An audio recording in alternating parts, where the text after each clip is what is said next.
Penguasa Istana Naga Langit Bab 6. Saat melihat sosok Chen Ping muncul, seluruh orang Su Wenzong langsung menjadi bersemangat dan langsung berlari menuju Chen Ping. Adik kecil, kamu akhirnya sampai di sini, silakan masuk. Su Wenzong meraih tangan Chen Ping, hatinya akhirnya bernapas lega. Ten Su, karena aku berjanji padamu, aku pasti akan datang. Chen Ping tahu bahwa Su Wenzong takut dia akan menentangnya. Su Wenzong sekarang menunjukkan sedikit rasa malu dan hanya bisa tersenyum. Adik, tolong, tolong.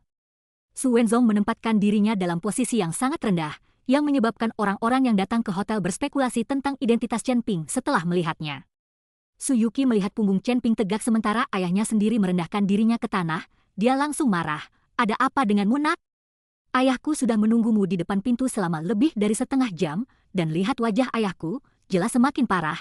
Tahukah kamu cara menyembuhkan suatu penyakit atau tidak? Su Yuki awalnya memiliki pendapat yang cukup mendalam tentang Chen Ping. Pada awalnya ketika Chen Ping telah mengendalikan kondisi Su Wenzong, Su Yuki masih terkejut dan berpikir bahwa Chen Ping ini benar-benar memiliki dua trik di lengan bajunya. Namun tak lama kemudian, wajah Su Wenzong yang semula kemerahan menjadi semakin tidak sedap dipandang, yang membuat Su Yuki berpikir bahwa Chen Ping adalah penipu, mungkin hanya penipu. Yuki, jangan main-main, cepat ikuti adiknya dan minta maaf. Wajah Su Wenzong menjadi dingin saat dia meraung ke arah Su Yuki. Aku tidak akan meminta maaf padanya, lihat dia bahkan tidak sepenuhnya berbulu, dokter ajaib macam apa dia, menurutku dia hanya pembohong besar. Su Yuki memandang Chen Ping dengan dingin, dia merasa alasan Su Wenzong tidak pergi ke dokter adalah karena Chen Ping ini. Melihat Su Wenzong tidak mendengarkan, wajah Su Yuki langsung memerah karena marah, dan napasnya mulai menjadi cepat. Batuk, batuk, batuk. Su Wenzong mencoba mengatakan sesuatu, tetapi tidak ada sepatah kata pun yang keluar dan dia mulai terbatuk-batuk. Ayah! Su Yuki buru-buru bergegas dan memegang Su Wenzong. Dan Su Wenzong mengeluarkan seteguk darah hitam, membuat Su Yuki sangat ketakutan hingga wajahnya menjadi pucat. Melihat darah hitam yang dibatukan Su Wenzong, alis Chen Ping langsung berkerut, sepertinya luka Su Wenzong ini lebih serius dari yang dia bayangkan. Chen Ping bertanya-tanya bagaimana Su Wenzong bisa bertahan sampai sekarang dengan luka yang begitu serius. Cepat bantu ayahmu ke kamarnya, Chen Ping berkata pada Su Yuki yang sudah lama panik. Tapi Su Yuki membeku dan tidak bergerak sedikit pun karena dia tidak terlalu mempercayai Chen Ping. Ketika Chen Ping melihat Su Yuki tidak bergerak, dia mengerutkan kening dan berkata dengan suara tegas, apakah kamu ingin melihat ayahmu mati? Su Yuki dimarahi oleh Chen Ping, dan baru kemudian dia membantu Su Wenzong dan memasuki salah satu kotak pribadi hotel. Setelah memasuki kotak, Chen Ping memeriksa denyut nadi Su Wenzong dan ekspresinya menjadi serius. Saat Chen Ping hendak merawat Su Wenzong, tiba-tiba pintu kompartemen dibuka dan seorang dokter berkacamata dan jas lab putih masuk. Dokter San, cepatlah, lihat ayahku, dia baru saja muntah darah. Setelah Su Yuki melihat pengunjung itu, seolah-olah dia telah mengambil sedotan yang menyelamatkan nyawanya. Apa? Buka, biarkan aku melihatnya. Dokter San terkejut dan buru-buru membuka kotak medis. Minggir. Su Yuki mendorong Chen Ping ke samping, lalu membantu Su Wenzong dan berkata kepada Dokter San, Dokter San, penyakit ayahku bergantung padamu, kamu harus menyelamatkannya. Saat ini, Su Wenzong sudah hampir pingsan dan napasnya menjadi sangat lemah. Jangan khawatir, Nona Su, saya akan melakukan yang terbaik, kata Dokter San, dan mulai memeriksa denyut nadi Su Wenzong. Saat pemeriksaan denyut nadi semakin lama, kerutan Dokter San menjadi semakin dalam, dan Su Yuki memandang Dokter San dengan wajah penuh kecemasan, tetapi dia tidak berani mengeluarkan suara. Nona Su, Tuan Su telah melukai limpa dan paru-parunya, dan penyakitnya yang tersembunyi telah menjadi masalah. Penyakit kronis yang terakumulasi seperti ini harus disesuaikan secara perlahan, tetapi seseorang telah secara paksa meningkatkan kekebalan Tuan Su, meskipun tampaknya ada efek sampingnya. Efeknya untuk saat ini, tetapi hal ini memperburuk kondisi Tuan Su. Saya khawatir Tuan Su dalam bahaya sekarang. Sebelum saya, orang seperti apa yang pernah melihat Tuan Su? Kata Dokter San dengan wajah muram. Su Yuki langsung geram saat mendengarnya, dan langsung melihat ke samping Chen Ping. Baru saja Chen Ping merawat ayahnya, saat itu juga benar seperti yang dikatakan Dokter San, kondisi ayahnya sudah banyak membaik, tapi tidak mengharapkan ini tetapi menyakiti ayahnya. Dasar pembohong, jika terjadi sesuatu pada ayahku, aku pasti tidak akan membiarkanmu. Su Yuki berteriak pada Chen Ping, wajahnya penuh amarah, jika bukan karena dia tidak bisa lepas dari mendukung Su Wenzong, kurasa Su Yuki pasti sudah mulai menyerang Chen Ping. Siapa kamu hingga menyebutku pembohong? Apa yang telah saya menipu keluarga Anda? Jika bukan karena aku, ayahmu pasti sudah menjadi mayat sejak lama, sungguh sulit dipercaya. Chen Ping mendengus dingin, muak dengan Su Yuki ini, seorang gadis, membuka mulutnya dan menutupnya, pembohong, di manakah kelembutan seorang gadis? Anda? Su Yuki sangat marah, tetapi saat ini, dia tidak bisa mengikuti Chen Ping untuk berdebat, menyelamatkan ayahnya adalah yang terpenting terlebih dahulu. Dokter San, tolong lakukan sesuatu dengan cepat, tolong, Su Yuki sangat cemas hingga dia hampir menangis. Dokter San membuka kotak obat, mengeluarkan pil hitam dari dalamnya dan memasukkannya ke dalam mulut Su Wenzong, lalu mengeluarkan sebungkus jarum perak lagi dan menusuk Su Wenzong di beberapa titik akupuntur di Huizong, Tianhai, dan kaki Qi miliknya. Apa yang Anda lakukan bukanlah menyelamatkan orang, namun merugikan mereka. Chen Ping melihat teknik jarum Dokter San dan berkata dengan acuh tak acuh. Dokter San mengerutkan kening, apa maksud Anda? Apakah kamu menanyaiku? Mungkinkah kamu juga tahu akupuntur? Akupuntur adalah pengobatan Tiongkok, tidak seperti pengobatan Barat, di mana seseorang dapat menjadi mahir dalam 3 hingga 5 tahun. Akupuntur pengobatan Tiongkok sulit dimulai tanpa 10 hingga 8 tahun, dan perlu waktu puluhan tahun untuk belajar menjadi mahir. Dan beberapa orang bahkan tidak berani mengatakannya mereka mahir setelah belajar seumur hidup.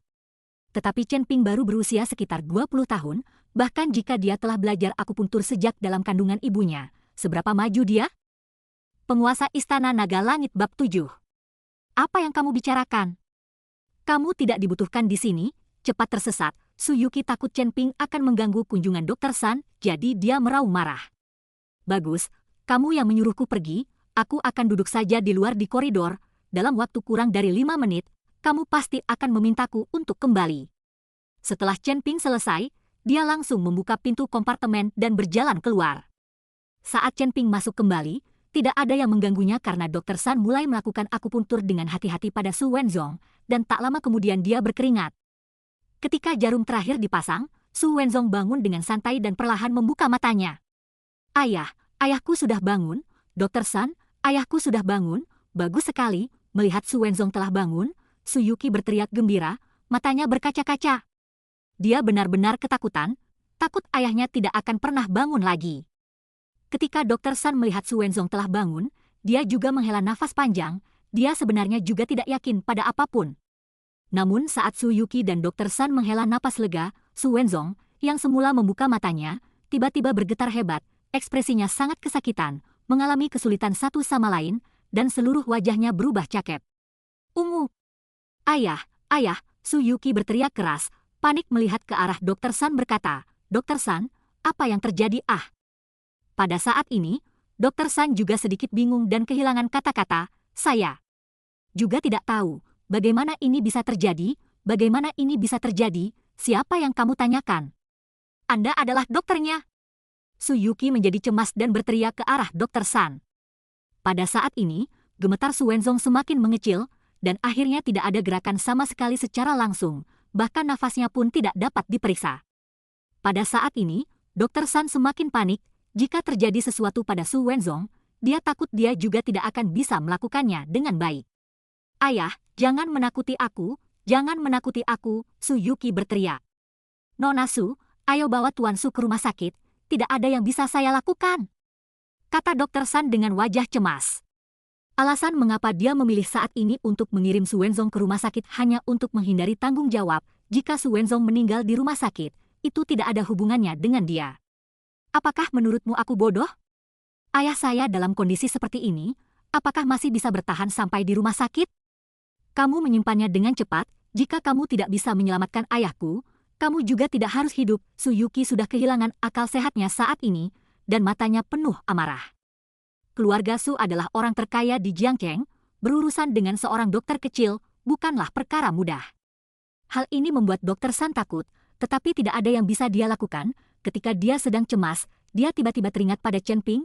Dokter San buru-buru berkata, Nona Su, pemuda yang baru saja keluar itu, mungkin dia benar-benar punya solusinya, menurutku pemuda itu punya 2 trik. Ketika Dokter San mengatakan itu, Su Yuki juga teringat Chen Ping, tapi tadi Dokter San membenci Chen Ping, tapi sekarang dia memujinya, hanya untuk membuat Chen Ping datang dan membantunya mengatasi guntur. Segera setelah Chen Ping melakukan penyembuhan, bahkan jika Su Wenzong meninggal, dia tidak akan bertanggung jawab, itu semua adalah tanggung jawab Chen Ping sendiri. Suyuki ragu-ragu, tapi akhirnya meletakkan Su Wenzong di kursi dan bergegas keluar dari kamar pribadi. Saat ini, Chen Ping sedang duduk di kursi di koridor. Dia tahu bahwa Suyuki pasti akan keluar untuk mencarinya. Ketika Suyuki melihat Chen Ping belum pergi, dia buru-buru berlari. Tetapi saat dia hendak membuka mulutnya, dia tiba-tiba menyadari bahwa dia bahkan tidak tahu nama Chen Ping. Tolong selamatkan ayahku." Suyuki memasang ekspresi malu di wajahnya saat dia memohon pada Chen Ping. Chen Ping perlahan mengangkat kepalanya untuk melihat ke arah Suyuki. Sementara Suyuki tidak berani menatap langsung ke mata Chen Ping, baru saja dia mengutuk dengan marah pada Chen Ping, tapi sekarang dia datang untuk memohon pada Chen Ping. "Kamu yakin aku bisa menyelamatkan ayahmu? Dan aku bukan pembohong?" Chen Ping bertanya. Suyuki tidak mengatakan apa-apa, dia tidak tahu harus menjawab apa. Karena saat ini Suyuki tidak sepenuhnya percaya pada Chen Ping, dia hanya tidak punya pilihan, dia hanya memperlakukan kuda mati sebagai makhluk hidup. "Kuda?" Melihat penampilan Suyuki, Chen Ping tersenyum dan tidak mempersulitnya, tetapi bangkit dan berjalan menuju kamar pribadi. Suyuki buru-buru mengikuti di belakangnya, sementara Dr. Sun berkeringat deras, dengan cemas berjalan ke dalam kamar pribadi.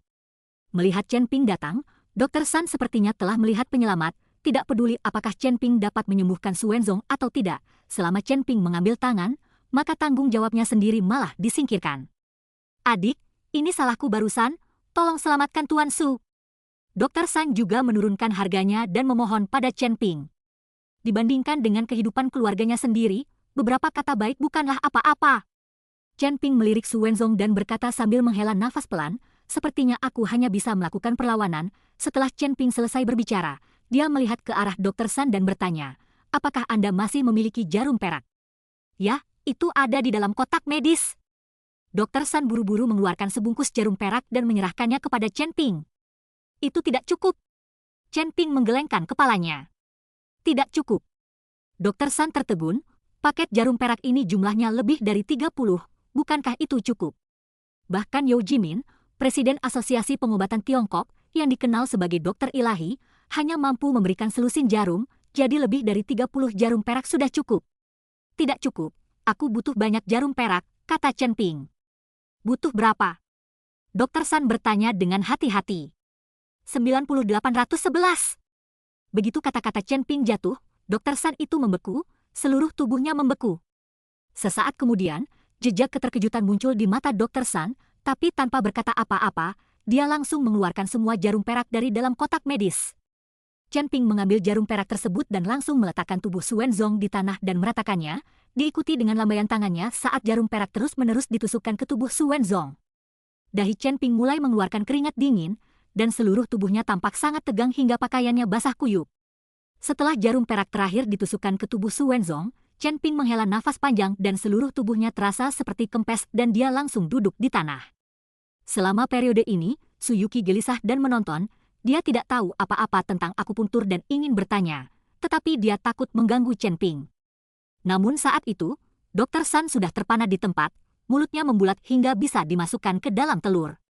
Setelah beberapa saat, Dr. Sun berubah dari keterkejutan menjadi kegembiraan dan berlutut di depan Chen Ping sambil bersenandung. Tindakan tiba-tiba Dr. Sun mengejutkan Chen Ping dan Suyuki. Penguasa Istana Naga Langit Bab 8. "Dokter ilahi, tolong jadikan aku sebagai muridmu," kata Dr. Sun, dan bersujud kepada Chen Ping. Chen Ping membuka mulutnya, tetapi mendapati bahwa dia tidak memiliki kekuatan sama sekali. Sementara Suyuki memandang Dr. Sun dengan kaget. "Dr. Sun, ada apa denganmu?" "Ayahku masih belum bangun." Suyuki tidak mengerti, ayahnya jelas belum bangun, jadi kenapa Dr. Sun ini berteriak bahwa Chen Ping adalah dokter ajaib. Nona Su tidak tahu, Dokter Dewa baru saja menggunakan jarum pemulihan jiwa 9 revolusi, yang dapat menyembuhkan bahkan orang mati, jadi Tuan Su pasti baik-baik saja. Dr. Sun mengikuti Suyuki dan menjelaskan, sangat kuat. Su Yingxia memandang Chen Ping dengan sedikit tidak percaya. Jika apa yang dikatakan Dr. Sun itu benar, maka Chen Ping ini benar-benar bisa disebut Dokter Dewa. Aku tidak menyangka kamu tahu tentang jarum pemulihan jiwa 9 revolusi. Chen Ping berkata dengan terkejut sambil menarik napas 2 kali. Jarum pemulihan jiwa 9 revolusi ini adalah teknik jarum kuno yang telah lama hilang, dan ini adalah sesuatu yang dipelajari Chen Ping dari pemimpin lama. Jadi dia tidak mengerti bagaimana Dr. Sun ini mengetahuinya. "Dokter ilahi, saya San Song, Wakil Presiden Asosiasi Pengobatan Tiongkok Hong Cheng. Saya telah melihat teknik jarum ini di sebuah buku kuno. saya tidak pernah berpikir saya akan cukup beruntung melihat dokter ilahi memberikan jarum hari ini. Saya juga ingin meminta tabib ilahi untuk menerima saya sebagai muridnya. Dengan itu, San Song mulai bersujud kepada Chen Ping. Perilaku San Song menyebabkan Chen Ping kehilangan kata-kata, dan saat itu, beberapa batuk terdengar dan Su Wenzong terbangun. Ayah! Su Yuqi bereaksi dan buru-buru maju untuk membantu Su Wenzong berdiri, tetapi ditarik oleh Chen Ping. Nona Su, kamu tidak bisa bergerak sekarang, tunggu sampai aku mengeluarkan jarum perak dari tubuh ayahmu. Chen Ping meraih tangan halus Su Yuqi, yang lembut dan hangat di tangannya, menyebabkan hati Chen Ping bergetar, sementara Su Yuqi juga sepertinya merasakan hangatnya tangan Chen Ping, dan tersipu. Terima kasih. Chen Ping buru-buru melepaskan Su Yuqi, menenangkan pikirannya, dan melambaikan tangannya di depan Su Wenzong, dan 81 jarum perak tersedot ke telapak tangan Chen Ping. Tidak apa-apa. Chen Ping mengembalikan jarum perak itu kepada San Song dan berkata kepada Su Yuqi. Pada saat ini, Su Yuqi tidak berani meragukan Chen Ping sedikit pun, dan setelah mengucapkan terima kasih, dia maju untuk membantu Su Wenzong berdiri. Air mata kegembiraan keluar dari matanya. Ayah, bagaimana perasaanmu? Su Yuqi bertanya sambil membantu Su Wenzong berdiri. Aku baik-baik saja, cukup baik. Su Wenzong tersenyum tipis, tetapi ketika dia melihat San Song berlutut di tanah, dia diliputi kebingungan dan berkata, apa yang terjadi? Su Yuqi hanya bisa menceritakan kisah Chen Ping yang menyelamatkannya dengan jarum pemulihan jiwa 9 revolusi, dan ketika Su Wenzong selesai mendengarkan, dia tercengang. Dia merasa bahwa Chen Ping harus memiliki 2 trik jika dia bisa mengetahui apa yang salah dengan tubuhnya, tapi dia tidak menyangka trik itu begitu kuat. Bahkan San Song, wakil presiden dari Asosiasi Pengobatan Tiongkok itu, harus berlutut dan menyembah tuannya. Adikku, ini kedua kalinya kamu menyelamatkanku. Mulai sekarang, kamu adalah dermawan terbesar keluarga suku. Selama kamu mengatakannya, aku tidak akan pernah menolak melakukan apa yang bisa kulakukan untuk Su. Su Wenzong berkata dengan wajah bersemangat. Ten Su sopan sekali, tinggal angkat tangan saja, lagi pula kamu sudah lama berbuat baik, ini juga berkahmu, Chen Ping berkata dengan acuh tak acuh. Tetapi kata-katanya kemudian berubah, meskipun saya telah menyelamatkan hidup Anda untuk sementara dengan jarum pemulihan jiwa 9 revolusi, jika Anda tidak mengobati penyakit ini, Anda tidak akan hidup paling lama lebih dari 3 bulan. Mendengar hal ini dari Chen Ping, Su Wenzong berlutut di depan Chen Ping sambil berkata, saya mohon, Tuan, untuk menyelamatkan hidup saya bersedia memberikan kekayaan hidup saya.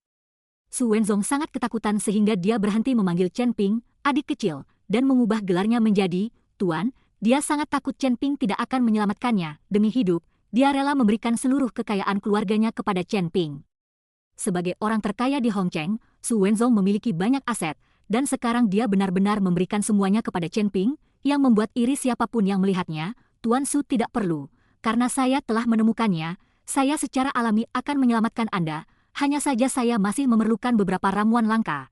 Jadi saya ingin Anda pergi dan menyiapkan ramuan itu sebelum saya dapat melakukannya. Chen Ping tidak punya uang untuk membeli obat untuk Su Wenzong, dan semua ramuan yang dia butuhkan sangat berharga, jadi orang biasa tidak bisa menyiapkan semuanya. Tuan, katakan saja apa yang Anda butuhkan. Su Wenzong buru-buru mengangguk, lalu menoleh ke Su Yuqi. Yuqi, cepat siapkan kertas dan pensil untuk mencatatnya. Chen Ping merasa tidak nyaman ketika Su Wenzong tiba-tiba mengganti namanya menjadi Tuan, jadi dia berkata, Tuan. Su, namaku Chen Ping, panggil saja aku dengan nama depanku. Bagaimana bisa, Tuan Chen adalah penyelamat hidup saya, keluarga Su saya tidak akan pernah melupakannya. Melihat kekeras-kepalaan Su Wenzong, Chen Ping tidak memaksa, malah ia menulis daftar obat yang penuh dengan pena dan kertas dan memberikannya kepada Su Yuqi. Tuan Su, sebagian besar obat-obatan dalam daftar ini adalah jamu yang Anda butuhkan, tetapi ada sebagian kecil untuk ibu saya. Ibu saya buta dan membutuhkan jamu jika ingin sembuh. Chen Ping dengan jujur mengikuti Su Wenzong dan berkata, Ibu Chen Ping, Tang Hongying, telah kehilangan penglihatannya karena terlalu lama menangis, jadi untuk menyembuhkannya sebenarnya bukanlah tugas yang sulit bagi Chen Ping, hanya saja dengan kemampuannya saat ini, ia khawatir masih sedikit kesulitan menyiapkan bahan obat untuk pengobatannya. Sehingga ia membiarkan saja keluarga Su yang menyiapkannya bersama. Namun, ada 2 hal yang Chen Ping khawatirkan tidak dapat ditemukan oleh keluarga Su. Salah satunya adalah kuas dengan tingkat spiritualitas tertentu, seperti yang digunakan oleh para tokoh sastra sejak lama, yang memiliki sifat rohani, atau mungkin sikat yang terbuat dari bulu hewan yang bersifat spiritual bisa digunakan. Sikat yang bersifat spiritual ini hanyalah salah satunya, vermilion juga dibutuhkan. Meskipun warna merah terang sekarang sudah umum, Warna merah terang yang perlu digunakan Chen Ping harus dibuat dari kayu cendana berdaun kecil atau kayu cendana gunung tua yang berumur lebih dari 100 tahun dan dikombinasikan dengan sikat spiritual jika saatnya tiba. Setelahnya hanya beberapa titik di mata Tang Hongying, dia pada dasarnya akan bisa melihat sesuatu. Meskipun Chen Ping juga menulis dua hal ini di daftar, dia tidak menyangka keluarga Su akan menemukan dua hal ini. Kedua hal ini dapat ditemukan, tetapi tidak dapat ditemukan, dan selain itu, hanya mereka yang mengetahuinya yang dapat mengetahuinya. Penguasa Istana Naga Langit Bab 9. Ten Chen, apapun yang kamu butuhkan, tanyakan saja, selama aku bisa melakukannya, aku tidak akan pernah menolak. Su Wenzong berkata dengan tergesa-gesa. Ten Chen, untuk apa kuas dan warna merah terang di daftar ini? Saat ini, Su Yuqi bertanya. Lagi pula, kuas dan warna merah terang bukanlah benda yang bisa digunakan untuk penyembuhan, dan semuanya berserakan di jalanan. Yuqi, karena Tuan Chen telah menulisnya, dia punya alasannya sendiri, jangan banyak bicara. Su Wenzong berkata sambil menatap Su Yuqi. Tidak ada salahnya. Chen Ping tersenyum, keduanya juga untuk penyembuhan, tapi itu bukan kuas dan vermilion biasa. Mereka membutuhkan kuas dan vermilion dengan sifat spiritual agar bisa bekerja. Dengan spiritualitas. Kali ini Su Yuqi bingung. Su Wenzong juga bingung, mereka sama sekali tidak mengerti apa itu spiritualitas. Melihat keduanya bingung, Chen Ping menjelaskan, segala sesuatu di dunia ini lahir dan binasa, dan segala sesuatu memiliki sifat spiritual, bahkan benda mati yang terlihat di dunia, seperti meja dan kursi di sini, dapat memilikinya. Bersifat spiritual, tetapi hal itu membutuhkan kondisi dan peluang khusus yang keras. Misalnya kursi yang saya buat ini, jika saya duduk di kursi ini bertahun-tahun untuk berlatih, selama 10 tahun, 50 tahun, atau bahkan 100 tahun, perlahan-lahan kursi ini akan memiliki sifat spiritual. Chen Ping takut kedua orang itu tidak akan mengerti, jadi dia hanya bisa mengikuti mereka dengan cara sehari-hari. Oh, aku mengerti. Su Yuqi tiba-tiba berteriak dengan takjub, Tuan. Maksud Chen seperti yang ditayangkan di TV, sebatang pohon di Gua Dewa dapat memiliki sifat spiritual seiring berjalannya waktu dan bahkan berubah menjadi bentuk manusia. Yuqi, jangan bicara omong kosong. Su Wenzong terdiam saat mendengarkan penjelasan Su Yuqi. Sejauh yang dia tahu, tidak ada dewa di dunia ini, abad berapa ini? Penjelasan Nona Su benar, itu maksudnya, Chen Ping berkata sambil tersenyum tipis. Di masa lalu, Chen Ping juga tidak mempercayainya, tetapi setelah mengikuti kepala naga tua selama 3 tahun ini, dia menyadari bahwa di dunia ini, ada terlalu banyak hal yang tidak dia ketahui. Misalnya, teknik kondensasi jantung yang diberikan pemimpin tua kepadanya adalah teknik budidaya abadi, dan begitu Chen Ping mengolahnya, dia akan benar-benar menjadi dewa. Su Wenzong tersenyum canggung, tidak menyangka Su Yuqi benar. Jika orang lain mengatakan sesuatu seperti spiritualitas atau keabadian, Su Wenzong akan mengejeknya, tetapi Chen Ping mengatakannya, yang membuat Su Wenzong sedikit terguncang. Chen Ping dan Su Wenzong berbicara tanpa melihat ke arah Sansong yang sedang berlutut di tanah. Meskipun Sansong tidak terlalu buruk dalam sifat manusianya, dia hampir tidak bisa mengambil tanggung jawab, dan Chen Ping tidak mau menerimanya. Setelah berbicara sekitar 10 menit, Chen Ping mengetahui bagaimana Su Wenzong terluka. Ternyata saat Su Wenzong masih muda, ia pernah ditampar oleh saingan bisnisnya. Namun, setelah beberapa saat, Su Wenzong merasa tubuhnya semakin lemah, dan dia sering mengalami kesulitan bernapas, jadi dia telah meminum beberapa obat tonik yang bagus untuk menopang dirinya sampai sekarang. Namun Su Wenzong takut keluarganya akan khawatir, jadi dia menyembunyikannya, itulah sebabnya Su Yuqi tidak mengetahui bahwa ayahnya mengidap penyakit tersembunyi. Begitu Chen Ping mendengarnya, dia mengerti bahwa orang yang telah melukai Su Wenzong pastilah seorang seniman bela diri, orang yang telah mengembangkan energi internal, dan sepertinya dia ingin membunuh Su Wenzong. Hanya saja Su Wenzong punya uang dan mengandalkan obat tonik hebat yang dia beli dengan banyak uang untuk mendukungnya sampai sekarang, dan jika dia tidak bertemu dirinya sendiri, Su Wenzong takut dia tidak akan selamat sama sekali. Saya mohon Tuan Chen untuk menjadikan saya sebagai muridnya, Sansong, yang sedang berlutut di tanah, berteriak sekali lagi. Saat ini, kakinya sudah lama mati rasa, disertai sensasi nyeri, membuat Sansong sangat kesulitan sekarang. Chen Ping melirik Sansong, bangunlah, saya tidak akan menerima murid, tetapi jika Anda tidak memahami sesuatu, saya dapat menunjukkannya kepada Anda. Melihat Sansong telah berlutut begitu lama dan tulus, Chen Ping setuju untuk mengajarinya, tetapi dia tidak akan pernah menerima murid. Melihat Chen Ping mengatakan ini, hati Sansong menjadi bahagia dan dia berulang kali mengucapkan terima kasih. Terima kasih Tuan Chen, terima kasih Tuan Chen. Sansong perlahan berdiri, tapi kakinya mati rasa dan nyeri, membuatnya tidak bisa berdiri sama sekali. Melihat situasi Sansong ini, Chen Ping mengulurkan tangannya dan menyenggol kaki Sansong. Rasa mati rasa yang menyakitkan itu langsung hilang, yang membuat Sansong kaget. Tensu, masih ada orang tua di rumah, aku harus kembali, kalau jamu sudah siap, kamu bisa meneleponku. Chen Ping perlahan bangkit dan berkata. Ibu Chen Ping masih sendirian di rumah, yang membuatnya gelisah. Ten Chen, aku ingin tahu di mana kamu tinggal sekarang. Su Wenzong bertanya. Tinggal di distrik Happiness Lane, ada apa? Kata Chen Ping dengan ekspresi aneh di wajahnya. Oh, tidak apa-apa, saya hanya memiliki rumah yang terbengkalai dan tidak berguna, jadi saya akan memberikannya kepada Tuan Chen, tempat itu juga sangat cocok untuk pemulihan, saya harap dapat berguna bagi Tuan Chen. Su Wenzong berkata sambil mengeluarkan kunci dari sakunya. Kalau begitu, terima kasih, Tuan Su. Chen Ping awalnya ingin menolak, dia tidak memberi Su Wenzong perawatan medis untuk mendapatkan apapun, tetapi ketika dia memikirkan orang tuanya yang tinggal di rumah kumuh itu, dia takut butuh waktu lama sebelum dia bisa mendapatkan uang untuk membeli sebuah rumah, jadi dia setuju untuk melakukannya. Namun ketika kuncinya diserahkan kepada Chen Ping membeku, itu adalah kunci area Villa Panlong Bay. Penguasa Istana Naga Langit Bab 10. Seluruh komunitas dibangun di satu-satunya bukit di Hong Kong, dengan pemandangan indah dan kualitas udara yang sangat bagus. Orang-orang yang bisa tinggal di sini adalah orang kaya atau bangsawan, semua orang kelas atas, orang biasa bahkan tidak mampu membayar biaya properti, apalagi tinggal di distrik Ten Su ini. Rumah terlalu mahal, sebaiknya kamu mengambilnya kembali. Chen Ping buru-buru ingin mengembalikan kuncinya. Ten Chen tidak perlu menolak, apakah itu berarti salah satu hidupku tidak layak untuk sebuah rumah? Su Wenzong berkata sambil tersenyum tipis. Ketika Su Wenzong berkata demikian, Chen Ping hanya bisa menerimanya, dan Su Wenzong mengeluarkan kartu bank lain dan memberikannya kepada Chen Ping, yang berisi 10 juta dolar. Chen Ping tahu dia tidak bisa menolak, jadi dia hanya bisa memasukkan kartu itu ke dalam sakunya juga. Saat Chen Ping hendak mengucapkan selamat tinggal, terdengar suara keras dari bawah. Chen Ping sedikit mengernyit. Melihat kerutan Chen Ping, Su Wenzong segera memanggil manajer hotel. Apa yang terjadi di sini? Berisik sekali. Su Wenzong bertanya. Ten Su, hari ini adalah pernikahan Tuan Xiao dari keluarga Xiao, dan pesta pernikahan diadakan di ruang perjamuan di lantai pertama, itulah mengapa berisik sekali. Manajer itu buru-buru mengikuti Su Wenzong dan menjelaskan.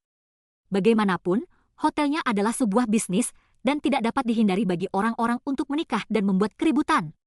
Ten Su, selamat tinggal. Chen Ping mengulurkan tangannya ke arah Su Wenzong dan keluar dari kamar pribadi. Tepat setelah Chen Ping turun, dia bertemu Xiao Lei membawa pengantinnya Geng Shanshan ke hotel. Saat melihat Chen Ping, Xiao Lei tertegun, tapi kemudian tertawa terbahak-bahak. Chen Ping, aku tidak menyangka kamu benar-benar datang ke pernikahan kita. Apakah kamu ingin datang ke sini untuk membeli makanan dan minuman? Chen Ping melirik Xiao Lei dengan dingin dan tidak mengucapkan sepatah kata pun lalu berbalik ke samping untuk pergi. Jangan pergi! Xiao Lei menghalangi jalan Chen Ping dan berkata dengan wajah penuh ejekan, lihatlah mantan pacarmu, bukankah dia cantik sekarang?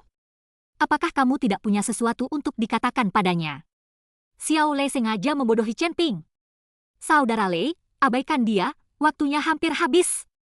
Geng Shanshan, yang berada dalam pelukan Xiao Lei, bahkan tidak melihat ke arah Chen Ping dan berkata kepada Xiao Lei dengan nada halus. Xiao Lei, jangan repot-repot dengan bajingan ini, kita tidak boleh melewatkan waktu, kalian pergi ke aula dulu, aku akan menyingkirkan bajingan ini. Jia Mei Mei mendesak Xiao Lei, lalu menatap Chen Ping dan berkata, apakah kamu sudah selesai dengan orang ini? Beraninya kamu mengejarku ke hotel. Dengan penampilanmu yang kumuh, bisakah putriku melihatmu?